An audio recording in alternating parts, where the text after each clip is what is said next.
Helpless cries from a tiny Chihuahua. This dog, which we'll call Roxy, has just been dropped off at the Sacramento County Animal Care Facility. As soon as the person dropped this animal off, it became very whiny and trembling, so it tells us something about the animal and its relationship with the person that brought it in. The man who left her here says she's a stray, but Supervisor Dave Dickinson says no stray would act this way. He says a lot more owners are giving up their animals because they can't afford to care for them during these hard economic times. The thing is, this shelter doesn't have that much money either. Its budget has been slashed by nearly half, forcing major layoffs and limiting business hours. There's going to come a point where the staff and the volunteers burn out because we're all working so long and so many hours. There's no way to tell how much longer workers can adequately care for all of these animals. What that means for Roxy is that she needs to be adopted quickly. Right now, the odds are high, extremely high, that she'll wind up in this death chamber. Of the 50 dogs and cats left here each and every day, 37 of them will face lethal injection. Right now, we're doing what we can to keep these animals alive. That's our primary focus. We do the best we can with what we have. Don Fisher is one of only 2 animal control officers who patrol a massive 996 square mile area that makes up all of Sacramento County. There used to be 7 on her shift. Animal Care, this is Melissa. So when dispatch calls her, only high priority cases get her attention. Dawn is frustrated.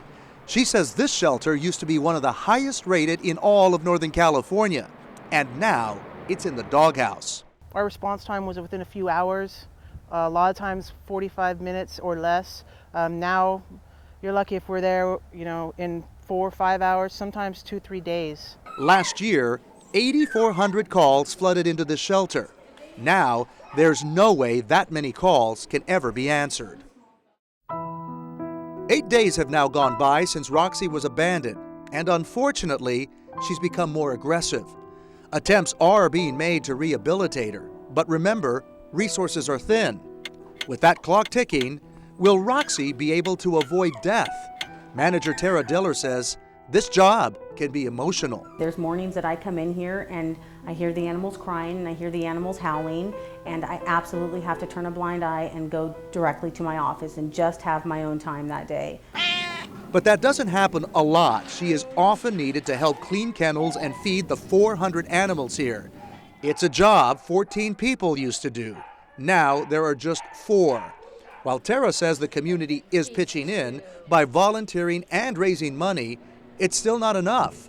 Dogs and cats are still being sacrificed to make room for new arrivals, which is probably the most dramatic downfall of this budget crisis. But the good outweighs the bad here, and I think that's what keeps us going. Which brings us back to Roxy and her ultimate fate. She's been locked up here for 25 days now, and a final decision has to be made. Will she have to be put down? Turns out this tiny Chihuahua is one lucky dog. She's been rescued and will be taken to the Portland Humane Society. Unfortunately, there are still a lot of other dogs and cats here whose lives will be cut short, just like the funding for this animal care facility.